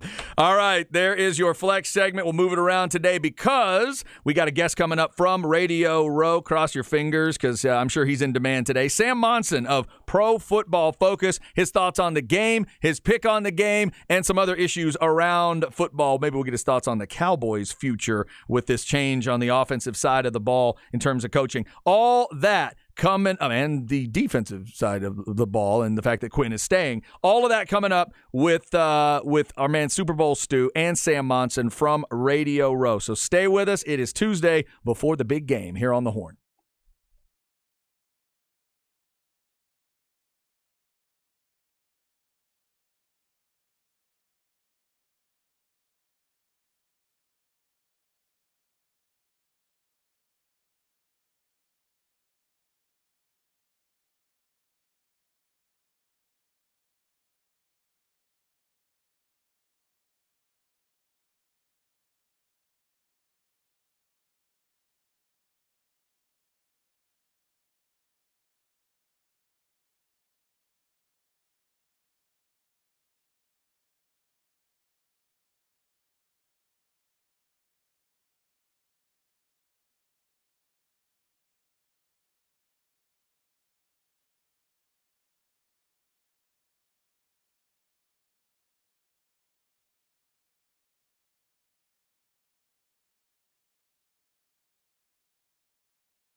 All right. We're getting after it on a Tuesday. All right. I'll admit, though, I don't absolutely recognize it. What's the name of the song, Zay? Turn your head around. Turn your head around. Huh. Turn your head around. The only thing that popped in my head was like really early Iron Maiden, but that's about all I got. Nope. Tank. Who? Tank. Tank. Yeah, Tank. It's a good tough name. Tank. All right. Tank. Speaking of tough, Barbara Streisand and Def Leppard have all been a part of the show today. We appreciate you hanging out with us today. It is Super Bowl week. We're getting ready for Super Bowl 57. Coming up here, Radio Row style. Our man Super Bowl Stu is once again on Radio Row. We're living vicariously through him and trying to get you stuff at hornfm.com. We'll be getting interviews posted throughout the week. Hopefully we'll talk to Tony Dorsett and Earl Campbell on Thursday. He's trying to run Rondé Barber down for us at some point, and he got a Sam Monson of Pro Football Focus coming up here in just a couple of minutes. Zay, we haven't talked about it yet, but the historic, element of this game that's being hit on a lot this week is that two black quarterbacks are starting the Super Bowl for the very first time. Give me your thoughts. Somebody in their 30s, a black sports fan in their 30s, your thoughts on the black quarterback in the Super Bowl, how you see this, because obviously your perspective is going to be different than mine on this. Growing up, I remember just watching certain guys, and my mom, she would pay attention to certain players out there like Randall Cunningham or Donovan McNabb, guys like that. Michael Vick, obviously we know what Michael Vick did, but she just kept up with guys like that. And James Brown, being University of Texas during the mid-90s too, just always following those guys. And I was confused just because I was young and naive. I was like, man, why are we tracking these guys? Right. So why is this so much more important? And I just never understood until I got older how disrespected the black athlete was when they were trying to play quarterback and what that position meant for all of football. Like, oh, they're not intelligent enough to get the playbook.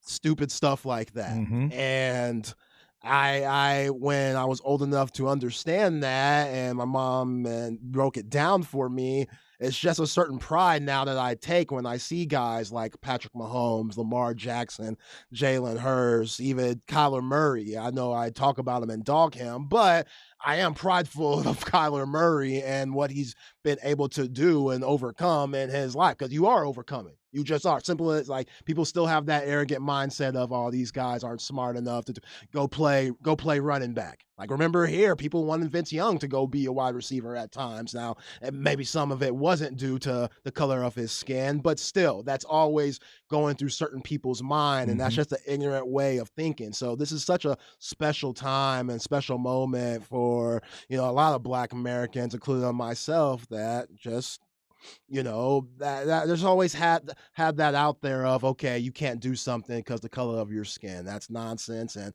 I'm glad Patrick Mahomes and Jalen Hurts are representing. Yeah, if you don't know that number, haven't heard it yet, 7 black quarterbacks have started a game in the Super Bowl. So now Jalen Hurts is going to be the 8th. And Patrick Mahomes is attempting to be the first black starting quarterback to win multiple Super Bowls. Russell Wilson should have multiple, but didn't hand the ball off. And we'll put that on Pete Carroll. And then there's been some others that have played in the game. And these two guys, the way they carry themselves, us in the state of Texas can take pride in them because they both played high school ball in the state of Texas. But what I love about them too, Zay, is, and you just named a lot of different types of quarterbacks there too, the notion back in the day that a black quarterback was going to play a certain way because he was black was just as silly to me as saying the opposite of that, like to saying it about a white quarterback. Like, you don't watch this game enough to know that there's variations. These two guys do it very differently. These two guys are extremely different in that one of them, if you get proper pressure on him, you're probably going to win the game. That's why I'm leaning the Eagles' way. But on the other side of it, even if Kansas City gets a good rush, Hurts has a little bit of different weaponry. than what Patrick Mahomes has. Just like Steve Young had a different set of weapons than a Troy Aikman, let's say, if you're going to compare two white quarterbacks. For sure. So I love the fact that these guys are helping break down all the silliness, because it all throughout my life, I always thought it should just be, are you good or a bad quarterback? That's it. That is it. Because the first couple quarterbacks I fell in love with. Now, I'm a Cowboys fan, so I was taught to worship Roger Staubach right away. But when I noticed those Bucs uniforms, it was Doug Williams wearing it. So I fell in love with him. First Aggie quarterback I fell in love with. Now, my first guy would have been Gary Kubiak. First one I really fell for, Kevin Murray. Kevin Murray looks so badass in that uniform. Yeah. I get chills just thinking about how badass he looked in that uni. And so that was my perspective on it. I grew up in a time where, as I'm in grade school, single year, single digits of my age, I had teachers that were black, I had principals that were black, I had friends that were black, and I never thought about the limitations that would be there based on a particular job you're talking about. So it was Doug and some of those guys. I love him so much, I rooted for him when he was a Redskin in the Super Bowl. I'm a Cowboys fan. I didn't care. I rooted for Doug Williams that day. I wanted him to thrash Denver, and he did, by the way. That was awesome, because I hated that notion that somehow your race would determine if you're good or bad. No, good or bad determines that. Absolutely. I don't care whether you're purple and blinking. If you can throw into an NFL window, they should put you on the roster. Simple as that. Yeah, so I'm proud of both of these guys, man. Love the way they carry themselves. I hate, as a Cowboys fan, how much I love Jalen Hurts and the way he carries himself. We've talked about this. They're incredible to watch. I do think Jalen Hurts is going to get this win in the matchup. So now in our lifetimes, we've seen two black head coaches face off when it was Lovey and Dungy, and a guaranteed win for one. And now we're seeing a guaranteed win for a black starting quarterback in the first meeting of two black starting quarterbacks in the Super Bowl. And hopefully we get to a point where we're not talking about this stuff as much, but it's history. We got to mention it. You got to talk about it. It's a big part of it that we're 57 deep. Y'all can do that math. 57 Super Bowls times 2. Whatever that number is, there's now going to be 8 starting quarterbacks ever that are black. Wow. That's wild to think about. Yeah. I forgot to say Dak Prescott's name. Like, Dak Prescott being a black quarterback for the Dallas Cowboys. I know that's tough. As much as we ride Dak and say what you want about him, yes, he had the 17 interceptions this season. What he has to go through, Troy Aikman didn't have to go through. Roger Staubach didn't have to go through. Just keep it around. No, people don't want to hear it. It is what it is. Right. It's a fact. They just does it. And social media era just does Well, it. that too. That's a whole nother level. Whether you're black, white, or anything else, to deal with that backlash immediately. Yeah. Roger didn't have to walk off the field and deal with that immediately. Neither did Danny. Not even Danny White, and Danny dealt with some stuff because he couldn't quite get over a certain hump. And then Aikman, at whatever his worst would have been, those bad games, 1-15 season, he didn't have to go to Twitter and see all that mess. But you bring up an interesting point. I don't know. I've always wondered if a certain fan base, or excuse me, a certain type of fan, is there a sort of buried deep down sort of racial way of looking at a guy like Dak or anybody else? Do they really think of them differently? Even if they don't know it. Right. Are they thinking of him differently because he's a black quarterback? I try to think of Dak as the quarterback that he is. That's all I try to think about. But there's no way of knowing, I guess, how that really factors in. But Dak has obviously gone through some stuff. To be a black starting quarterback at Mississippi State. Yeah. I always wonder about those guys, too. Anytime a black starting quarterback is down in the deep South at one of those schools, I always have that extra thought about, I wonder if he gets a little extra on social media. Wonder if he gets a little extra from those fans. Oh, yeah. Every time I've been out of town and stuff, my parents always say, especially in Texas, watch these small towns, Just watch these small towns. And, I used to tell my brother that, which is about 6 years older than me. And I'd be like, what the hell are they talking about? Like how, just being young, naive, and not really knowing what was going on. Like, what are they talking about? Then as you get older, you just start to learn things and start to experience things. And like, okay, that's what they That's meant. what they're talking about. That's why Yeah. CC didn't let me take his bins back in the day like I was supposed to. That's why it wasn't a hand-me-down. I get it. Okay, that makes sense. I tell you what, let's go ahead and take the break here. We're still waiting for Sam Monson of Pro Football Focus on Media Row, Radio Row there. We'll push that ahead a little bit. We'll see if we can fit in where we at in society and see what Zay wants to talk about. We will get to LeBron trying to chase down Kareem, and we'll keep talking Super Bowl 57. A lot going on today. Stay with us. This is The Horn.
Oh, I felt like the vocal was coming right there.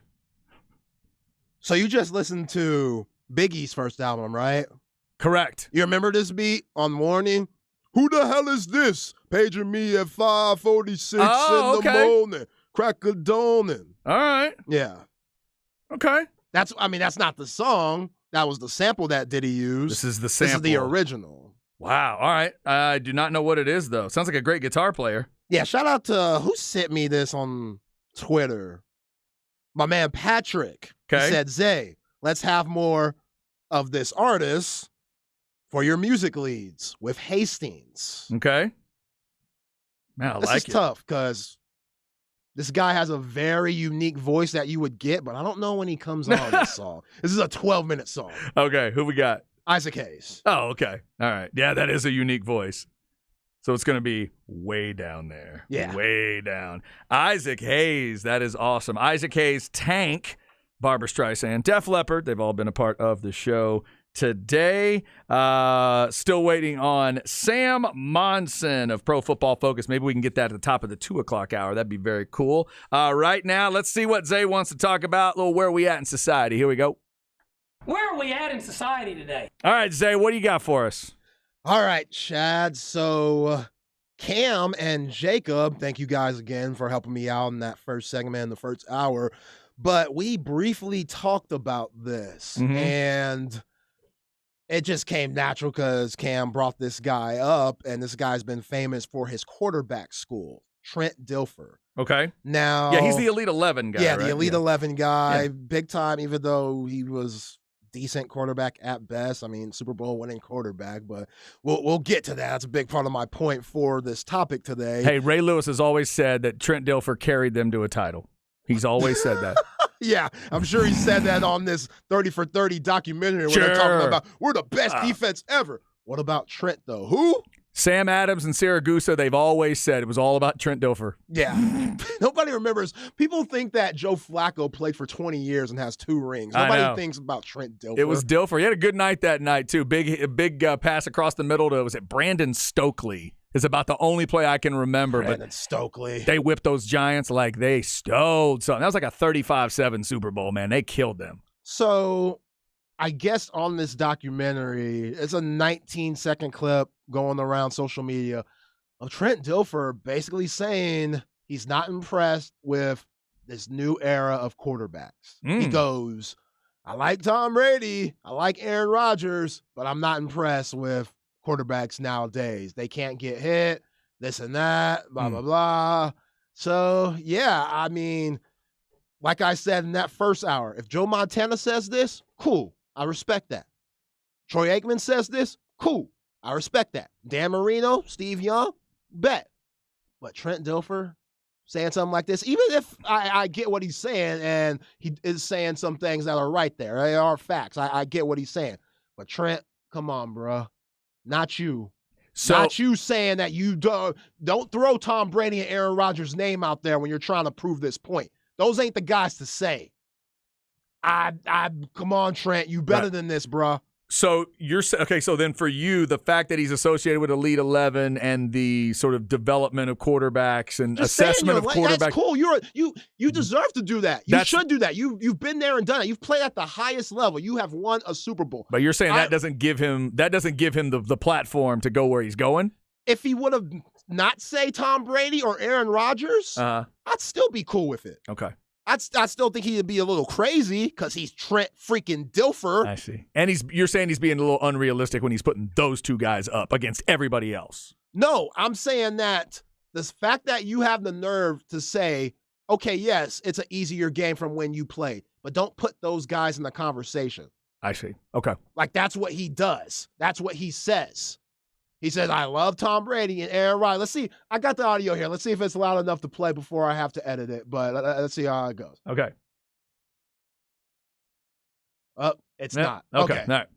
Yeah, that's that is interesting. Yeah, Trent's one of those guys that he certainly falls in that category of, yes, he's a quarterback that won a Super Bowl, but nobody's ever going to put Trent Dilfer up on any kind of, pedestal there. Our man Chris Bennett reminds us, remember Tony Banks started the season in 2000 for the Ravens. Dilfer replaced Banks mid-season. I'd forgotten about that. Wow. Tony Banks. I haven't thought of Tony Banks in years. So he was basically like Max Duggan. Tony Banks. Man. He's basically like Max freaking Duggan. And look, man, I get what he's saying. I get what he's trying to say with the way you can't hit nobody when you're playing in the secondary and you're playing in the corner. You can't touch nobody or it's a flag. Right. So I get what he's saying, but come on, man. I just don't know how you couldn't be impressed with something in this league other than those two guys. Right? Like, I mean, how many games are you watching? There's a lot of stuff that now we've seen some regression and some confusion with a couple guys, like what's happened to Russell Wilson the last year or so. Hopefully he can figure that out, and Sean Payton can help him figure out what's going on there. But, in terms of the officiating part, I get what he's saying, but I get what you're saying too. It's a tough one. It's a tough one when a name like Dilfer starts saying names like Brady and Rodgers. Trent. People are going to flip out. Have some respect. I get it. You're with your boys. We're chopping ish. It was kind of where he did it. It was weird because I guess they, that 2000 team, I guess they did their interviews on like in a theater to where they were on stage, like Ray Lewis and Dilfer and Shannon Sharp. I think they were on stage and they had like an audience listening to their conversations. Oh, okay. When they did that. So when he said it, he basically got a standing ovation. I'm like, good grief, y'all. But is that because the crowd is just taking that comment as they've gotten too soft in officiating? Did they just take it as that? Like they've gotten too soft and they're not allowing these quarterbacks to do what they could really do? Like, was he dogging the league more than he was dogging the guys? Is that how they took it? Maybe? Yeah, he was dogging the league more than he was dogging Aaron Rodgers and Tom Brady. But those names shouldn't have came up. Those were the wrong names to say. With the career that he had compared to those two? Yeah. Come on, that's just so disrespectful. Yeah, it's a tough one, man. It's a tough one when you have been. He's in that world between where us kind of folks are that talk about sports and where Tom Brady and Aaron Rodgers are. Because I'm at one end of that spectrum, they're at the other, and somewhere in the middle is Trent Dilfer. He has certainly got way more right to say stuff like that than I do. For sure. In terms of playing the game, but I get what you're saying, because if you play it at a certain level and you don't quite play it at that level and then you start naming those names, then it gets a little bit tough. But I don't know. I'd have to hear the full context of how it was said. I'm about to break it down. Okay. Yeah, that's interesting one that people are getting on Trent. Those guys have always been fascinating to me because clearly they weren't elite quarterbacks when they played, but then they get involved in broadcasting, they get involved in breaking things down, and it does get like when a Dan Orlovsky starts breaking quarterbacks down. I wonder if people hear some of those similar things where it's like, whoa, easy, Dan. You're not allowed to talk about certain things because we know what your career was. Let's be real about this. Like, I really feel like those guys sometimes get hampered by that, where there's a limitation to what they're allowed to say. True. So, Trent Dilfer, interesting, getting himself in maybe a little bit of hot water there, certainly in the hot water with Zay. Where are we at in society? We do it every day about 1:45. All right, we will hope that we get Sam Monson coming up. All right, you ready for the Dilfer audio? I got it. You got it? I got it. Okay. I got it. Let's go ahead and do that. Let me hear Trent. Oh. Whoa.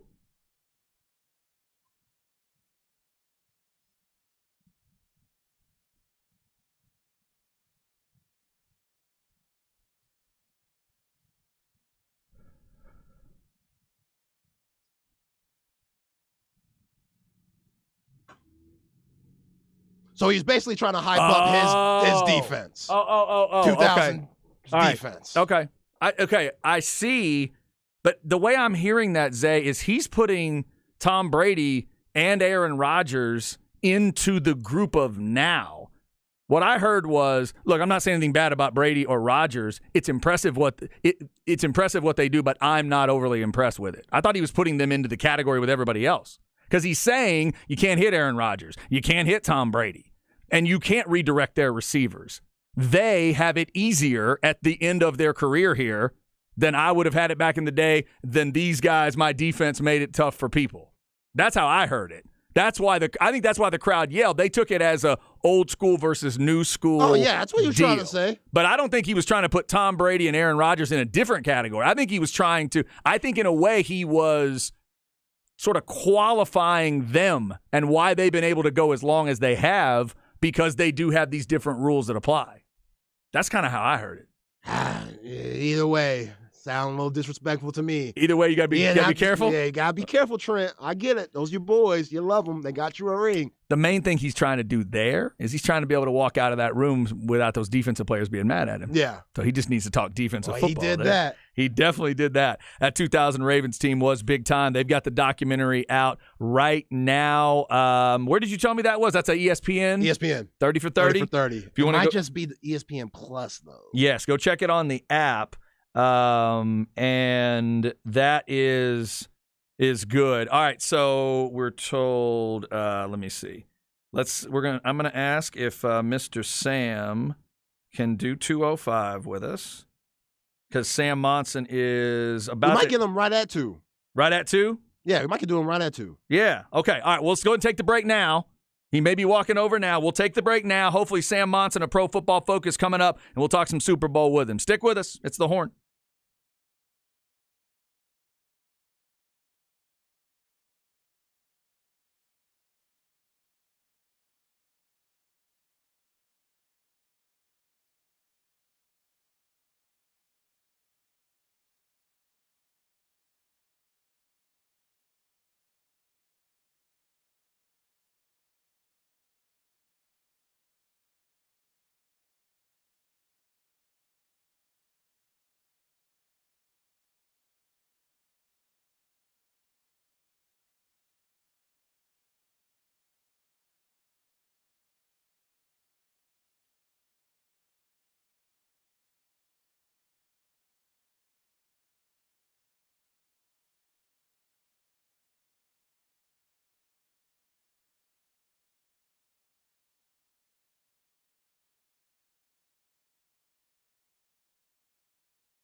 All right, let's go. Hour number 3 on a Tuesday. It is Super Bowl week. Lot to talk about as we lead into the game. And the Horns' big game coverage is brought to you by Texas Truck and Trailer. 512-528-6038. And they're definitely rooting for the Chiefs, and we may find out exactly why before the week is done. Chad Hastings, Isaiah Collier with you. Our man Super Bowl Stu is on Radio Row, and he has grabbed us a guest that's been nice enough to join us. Let's go to the Vaqueros Cafe and Cantina hotline, live from Arizona. It is Sam Monson of Pro Football Focus at PFF_Sam, if you want to give him a follow on Twitter for some great football content. Sam, how are you, man?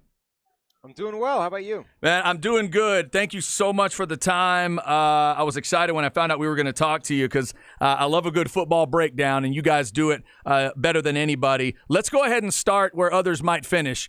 Can you give us your pick for the game, and then tell me, is it based on some number crunching? Is it based on your gut, or is it based on both?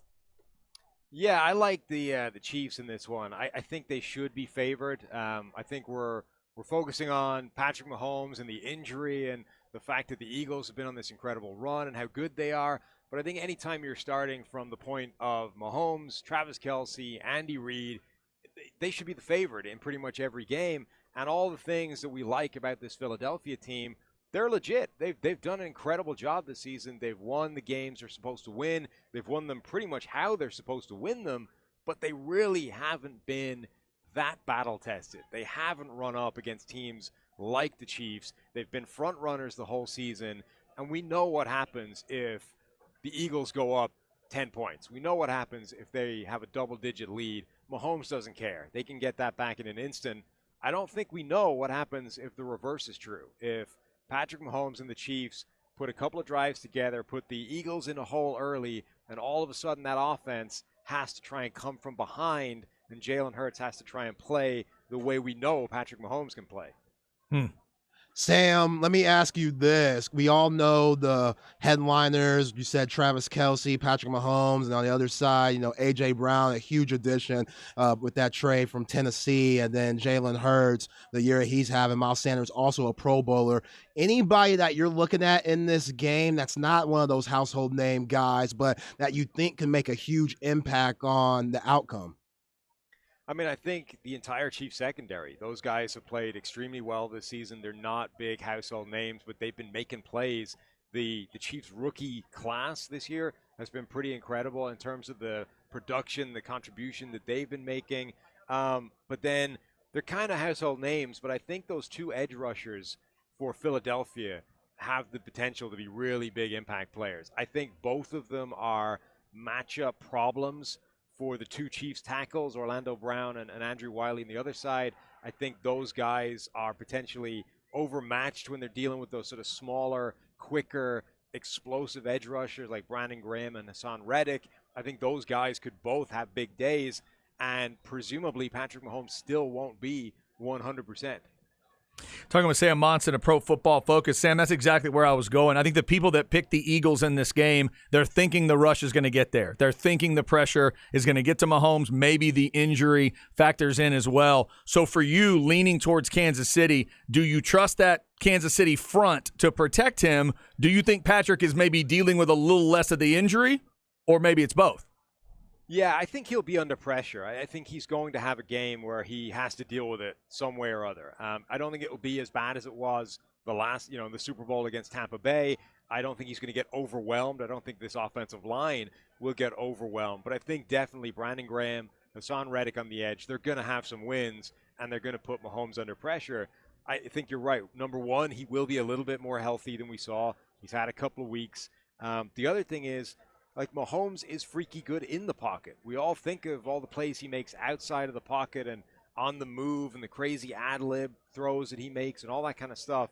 But Mahomes has 30-plus touchdowns inside the pocket this year. If you succeed in keeping him where he's supposed to be and bottle him up, he's still capable of carving a defense up and being as good as any quarterback in the NFL. That's why I think you have to start with the assumption that he's going to be legit and have real success in the game.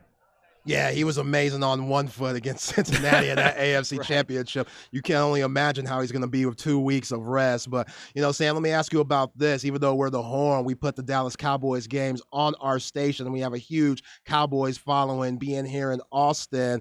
Brian Schottenheimer, the new offensive coordinator there, doesn't mean too much because Big Mike McCarthy is going to be calling the plays.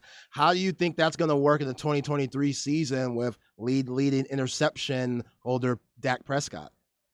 Yeah, it's tough to kind of look at this Kellen Moore to Mike McCarthy and Schottenheimer dynamic and think it's an upgrade for Dallas. Like, I get that Kellen Moore's offense didn't necessarily kick on from earlier in his tenure, and maybe it stressed Dak Prescott a little bit in terms of what it was asking him to do, and maybe created some of the turnovers and some of the errors that we've seen from Prescott.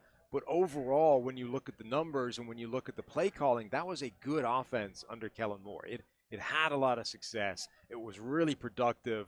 It's been doing a good job. It's tough to kind of conclude that was a problem area that needed to be addressed. And I think a lot of the things that Dak was struggling with are going to be the same thing with this Mike McCarthy offense. When you go back to where it was when he had Aaron Rodgers and was taking a lot of criticism, the criticism was sort of centered around it's not scheming up free yardage, right? It's asking players to win on the outside on a couple of different concepts, and if they're not winning one-on-one, there's not really anywhere to go with the ball. It's not kind of taking the cheap, low-hanging fruit that a lot of offenses do in the NFL with RPOs and with play designs that actually create space without receivers having to do too much. So I think it's going to be not a tough year, but I don't know that this necessarily helped Dak Prescott. And I think if they're going to expect him to be better next year, there needs to be some personnel changes as well. Yeah, and it's not just it's not just the OC. There's still a quarterbacks coach, an offensive line coach, and a running backs coach to hire for the Cowboys. Talk about that running back room, Sam. How do you see the Cowboys from this year? Would you make any changes? What do they need to do in the draft in terms of that perspective? And or would you go back in if they could figure it out, trusting those two running backs again? I mean, I think if they can get away from the Zeke Elliott contract, it's one that they should get away from. Tony Pollard, I think, has been fantastic. I would love to see Tony Pollard get a big free agent payday, whoever that comes from, because I think he's earned it. I mean, he has been one of the most productive running backs in the entire NFL on a per-carry basis in his entire NFL career. I mean, you sort of look at the numbers, whether it's yards after contact on average, whether it's broken tackles, just the sort of yardage that he's generated individually, it's up there with guys like Derrick Henry and Nick Chubb over the last few years. He's earned that starting role. He's earned that feature role, and then obviously gets that injury late in the season to potentially throw all that into jeopardy. If they can bring him back, I think Pollard has been fantastic in this offense and should be going forward. I'm fine with, adding a complementary piece and a kind of sledgehammer to let Pollard be not a situational guy, but to take some of the workload off his shoulders. But that, I think, is where they need to go. But they're going to be in this fascinating spot in the draft where, those connections of Dallas and Bijan Robinson are not going to go away. I mean, that's one of those spots that everybody is going to be making the connection between now and the draft. Yep. Let me ask you this, Sam. How high would you take Bijan Robinson? I know our Horn fans down here would like to know from somebody your expertise. Right, and PFF, as part of PFF, I'm like contractually obliged to say you can't take a running back in the first round. Never do it. Don't do it. I don't hate that as much as other people. I'm not saying I would, but I think it's a much less bad mistake or a much more explainable thing than giving them the sort of giant second contract. Even if you take a running back in the first, even if he doesn't pan out, the money you have attached to that guy is not that bad, right? He's not on this giant sum of money that's causing problems everywhere else throughout the roster. And Bijan Robinson does look like, a generational talent. Like, we use that term all the time, but he's up there with the Adrian Petersons of the world, like one of the best running back prospects to come into the league in years. So if he is that good, if that's how you grade him out as an NFL team, if you can get him in the middle of the first round, I don't think that's a bad pick. Talking with Sam Monson, Pro Football Focus, again at PFF_Sam. Nice enough to give us a little time from Radio Row in Arizona. Sam, I'm not sure how long you've been there already, but in terms of your sense for where the league is going into Super Bowl 57, what sort of themes are you hearing? What are people talking about in Arizona? Is it this quarterback matchup and the history there with two black starting quarterbacks? Is that the first thing, or is there something else? Yeah, we've been here about 24 hours. I think people are excited for it. I mean, I think the overwhelming feeling from everybody is this is maybe the best matchup we could have gotten this season. Obviously, the 49ers would have been a good team to be there if they had healthy quarterbacks. Buffalo, Cincinnati, both gave it a really good shot. But I think when all's said and done, Kansas City against Philadelphia is probably the two best teams in the NFL this year. And it's not every year that that's the Super Bowl, that you do get the best team from each conference squaring off. Like, that's what it was supposed to be when they set this whole thing up. And I think everyone's just kind of pumped to see what this actually ends up looking like. Sam, Sean Payton is going to the Denver Broncos. We saw how bad Denver was this last season. It seemed like Nathaniel Hackett kind of had an Urban Meyer type season the way Urban Meyer was last year in Jacksonville. But Russell Wilson, he was awful, and we know that contract is very hefty. So is Sean Payton's. Do you see this working out? Yeah, I think it's a really tough thing for Sean Payton because you got to come in now and you got to fix the guy that was so bad last year and didn't show any signs of really getting it back on track throughout the entire season. And I think there's a real question mark about whether there's anything to be fixed. I mean, obviously, we know Russell Wilson has been a very good quarterback in the past, but the game has evolved and Russell Wilson has evolved, and not necessarily in a favorable way. I mean, he's reached that age where I don't think he has the dynamic physical ability that he had earlier in his career. He doesn't have the kind of escapability and the ability to run around the backfield all play and find a deep shot. That's not necessarily on the table anymore. So Payton has to come in and say, what can I build around this guy that gets him back anywhere near where he used to be, because that contract is so huge. And I think that's a real challenge. If anybody can do it, Sean Payton, I think, is a really good guy to do that. You look at his record. Obviously, it's great with Drew Brees, but it's great outside of Drew Brees. Like, his record as an offensive coordinator was fantastic. His record with non-Drew Brees quarterbacks is fantastic. So, you know, I'm not saying Sean Payton has no shot, but I'm saying that's a really difficult task for him. Yeah, first got to get that quarterback coach out of there, that extra quarterback coach out of the facility, apparently. Apparently that's a big deal for them. Got to take the office away from Russ as well. I can't have that. Yeah. No private office anymore. What is going on there? Talking with Sam Monson, Pro Football Focus. Another big quarterback everybody's wondering about, Sam, of course, is Aaron Rodgers now. It was Tom Brady, assuming his retirement sticks. What do you think happens with Rodgers? What ideas make sense to you? I mean, I love the fit for Rodgers going to the Jets. I thought that was a great fit for Tom Brady as well. I think the Jets are the team this offseason that kind of have the best situation for a quarterback to step into. Yes, they're in a tough division, and that's their biggest obstacle, but they got an amazing defense. They've got receivers to work with. They've got an offensive line that should be a lot better than it was last season because it was so banged up. And they're in a good position in terms of what they have to work with to add players to that. So I think this Jets team is headed in the right direction. They should have been a playoff team this year, even with their quarterback problems. And I think it's made for a guy like Rodgers or whoever that veteran is to step in there and immediately make this team a contender. What about Lamar Jackson, Sam? Kind of in the same situation, but he's his own agent. You heard Hardball, a couple of weeks ago talk about how much they'd love to have him and they'll revolve the offense around him, but they just don't get the weapons there that might help his skill set. What do you think Lamar Jackson's going to do? Yeah, I don't think they're going to let him go. I don't see any way that Lamar Jackson is not playing for Baltimore next season. I think the only question really is, under what kind of contract, right? Are they going to franchise tag him? Are they going to finally get this long-term deal done? But I think ultimately Lamar Jackson is the Baltimore Ravens offense, and there's no way they're going to let that walk out the door over contract negotiations. That is Sam Monson, Pro Football Focus, at PFF_Sam. He says he's leaning towards the Chiefs. You got a score, Sam? What kind of game you think we're going to see? I think it might be a kind of low-ish score, instead of both teams scoring in the mid-20s, something like that. Okay, kind of a mid-20s. All right. Hey, as a Cowboys fan, if the Chiefs can win, that's all I care about. They can win 2-0. That's all. Whatever, 5-4, whatever we need. Sam, appreciate the time, man. Enjoy Arizona, and hopefully we'll get that matchup you're talking about.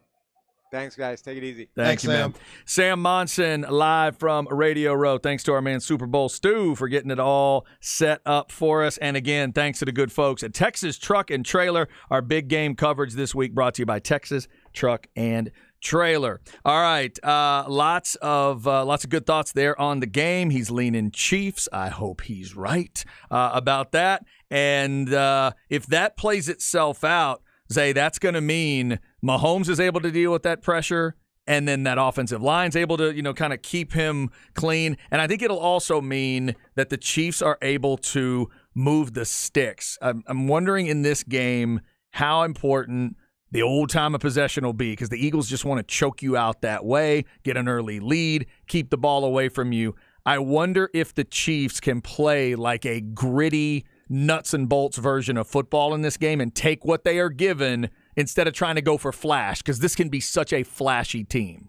Yeah, and I think that's what you saw this 2022 season with Patrick Mahomes. With Tyreek Hill moving on to Miami, a big part of that offense and a big part of that deep threat, Patrick Mahomes, I wouldn't say settled, but he's become a smarter player throughout the years on not going for the flashy play all the time, not throwing it into double coverage just because it's a 40-yard big-time play, and that's what he's been used to throughout his very young career. But this year, with guys like Hardeman, who won't be playing, and Juju Smith-Schuster, Tony, we know what Travis Kelce could do.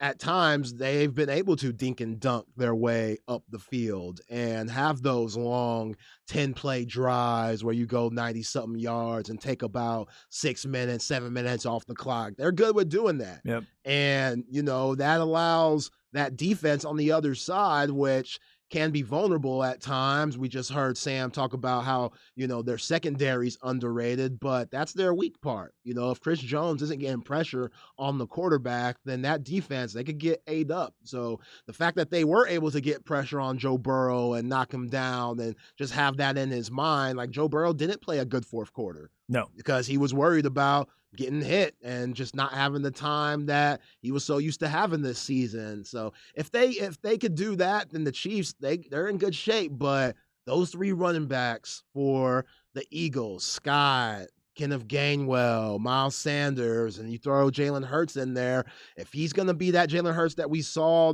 majority of the season, lowering his head, not giving a damn, fighting for extra yardage, it could be tough for the Chiefs. But if they could keep him off the field, then yeah, I can see the Chiefs winning it also. Yeah, it's going to be interesting to see how that all plays out. Let us know what you think. Specs text line 337-3776 as the Chiefs and Eagles get ready for Super Bowl 57. We've also talked basketball today, of course. Kansas beating Texas last night. Our man Zay has a high school game he's dealing with tonight. You might be interested. Westlake hosting Buda Johnson, a big one at the top of that district, battling for playoff positioning. So Zay and Roger Wallace have that one for you at 7 on KBVO. 7:30. 7:30. My 7:30. bad. 7:30 on that chip time. Okay. And then a little later on, once that game is done, you can tune on over to TNT because LeBron is within reasonable shouting distance now of Kareem Abdul-Jabbar. It's Oklahoma City at the Lakers, 9 o'clock TNT. He needs 35 to tie, 36 to pass. This year he's averaging just under 30 a game, I think, right? Yeah, 28. I think around 28, something like that. So if he hits the average, he'll be close. If he has a little better game, he may get there. So I do know who is rooting for him not to get the record tonight, and that is ESPN, because they host Milwaukee on Thursday, also TNT, and then they go to Golden State on Saturday, and ABC's got it. So I don't know if he can get through 2 games, though, without getting 36 points. I think ESPN and ABC are going to be let down. I think the TNT group is going to get to see the history. Maybe it's tonight. If not, it's against the Freak hosting them on Thursday night. So either way, I think it's going to be Kenny, Charles, and that crew that get to talk about it. It's going to be tough tonight because the matchup most likely will be Lou Dort. I know the Thunder, they don't get on TV often. They're playing but well, though. They are playing well. Yeah. They are. Shai Gilgeous-Alexander, all-star first year, being an all-star, averaging 30 a game. They got Australian Josh Giddey, who's about a 6'8" point guard. If you haven't seen Josh Giddey, just picture a 6'8" version of Ricky Rubio. He's really good, and he's only in the second year. He's only going to get better. But Lou Dort, he might be one of the best defenders in the league that nobody knows of because nobody sees the Oklahoma City Thunder. He makes it hard for everybody. Luka's been on record saying Lou Dort is his toughest guard. Like when they play against the Thunder, Lou Dort being 6'5", looking like a linebacker, might be like 240. He's just physical, and he won't allow you to do anything that you're normal or, anything that you're used to doing. Like if you try to work in the post, you're not going to move Lou Dort very often. He's good at moving his feet. He's quicker than you think. So if LeBron does it tonight against him, that's going to be even more impressive. Yeah, that will be big. And I said they were playing well. They're 25-28, 25-29 are the Lakers. So they're right down there at the same spot that the Lakers are. Both teams 5-5 in their last 10. So two very similar teams facing each other tonight. But history on the line. If LeBron gets 36, he would become the all-time leading scorer in the NBA. Crazy stuff. So somebody threw this out there, which I get it. They're like, remember, Zay, Kareem didn't use a three-point line. Well, remember, guys, Kareem was 7 foot, still playing in the coal mining era. Yeah.